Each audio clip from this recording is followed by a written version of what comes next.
still feel like a brand new artist that only has one record out. And I'm just so grateful for all of you coming here tonight and being a part of this tour and the story that God is writing through my Jesus. When I was talking to my manager about this fall, as we were planning ahead last year, I was like, I really want to do a tour that honors this record.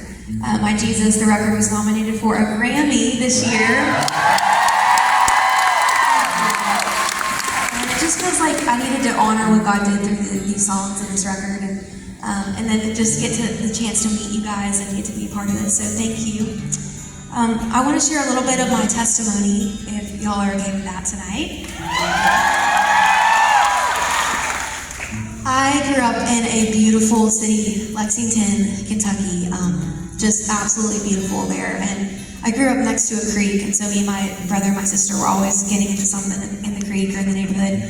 But we grew up going to our farm every weekend. My granddad owns 700 acres of land in Kentucky. It's absolutely beautiful. And it's been in our family for so long. And we just loved going there every weekend. I grew up just going on the farm and shooting guns and going hunting.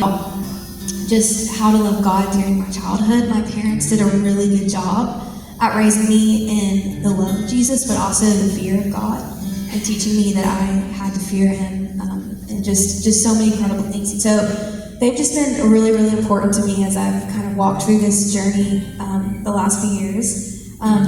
But God just did amazing things when I was a kid. I remember falling in love with Him, like absolutely in love with Him, and I really realized that Jesus really died for me.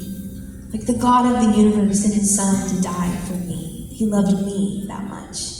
And for the first time in my life, just my faith became really real and personal to me, and I fell in love with who Jesus was and who He is, and just how He loved me so well.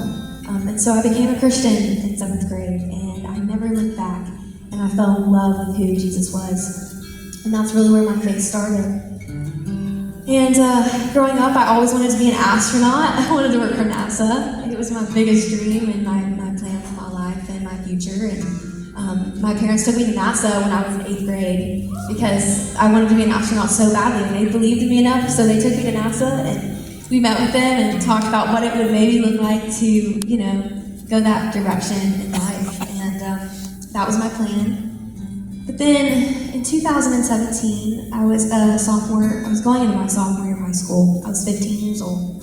It was the summer going into that year. And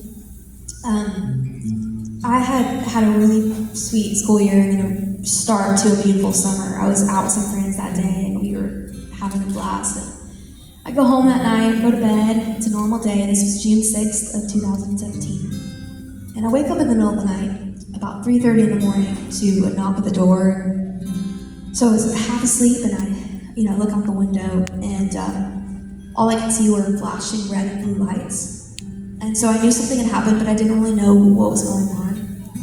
And so I ran downstairs, and the first thing I saw were 6 police officers standing in front of my front door, and they all just looked really sad and devastated, but they wouldn't say anything. So I kept asking them, like, will you please tell me what's going on? And they wouldn't say anything.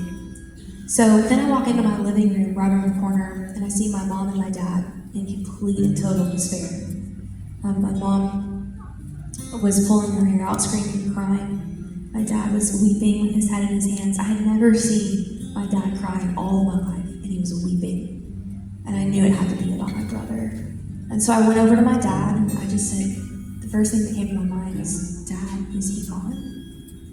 And he looked up at me with tears in his eyes, and he said, yeah, Ann, Jacob's gone. And we had found out that night that my brother had passed away in a car accident. He was hit in an intersection and died on impact at the scene.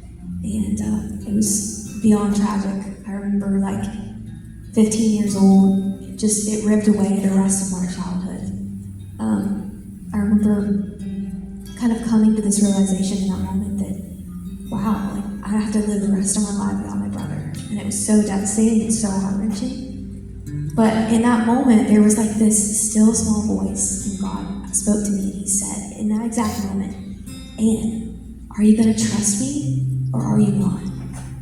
And I remember feeling this feeling of I have to make a decision right now. Moving forward, am I going to trust God, or am I going to do all this on my own? And I turned around and I said, Jesus, I trust you. And it was in that moment that I felt like this heavy weight had kind of lifted off of my shoulders, and I could take my next breath and I could continue on. And I knew that God was somehow going to give me what I needed to get through that time. And so slowly but surely, God started to take my life and put it back in pieces. And me and my sister and my parents started to grow closer together and started leaning to God and really just into each other during that time. And God began to really do a miracle in our family. He began to do so many incredible things and has just continued to now all these years later. It's been 6 years. It was 6 years on June 7th. And I think one thing I've realized over the last few months as I've been writing my new record is like, it doesn't get any easier. Like, the pain is still very there every single day. Like, yes, God has healed me and we can move on, but it's still so much grief and still so much pain that I deal with every day. And so I remember writing with my co-writers, Matthew West and Jeff Pardo, and we sat together and I was like, I feel like there's so many songs about heaven, but there's not a lot of songs that sit in the pain and kind of face it, because when we do face death, that's when we're reminded of where our comfort comes from, in Jesus. And that's where we're reminded that we'll be together all again one day in heaven. There will be no more crying, no more tears, no more sorrow, no more pain, and He will make all things new. Aren't you guys grateful for that? And so I know there's probably several of y'all in here that have walked through some loss recently, whether that's a loss of a loved one or a job loss or a divorce or something really hard in your life. I just want you to know tonight Jesus is here in this place and He loves you more than you could ever fathom. And tonight is your night. You can come to know the joy and the peace and the comfort that He offers. And so I'm really, really excited to sing y'all this new song. I put this out on June 7th this year. It is to date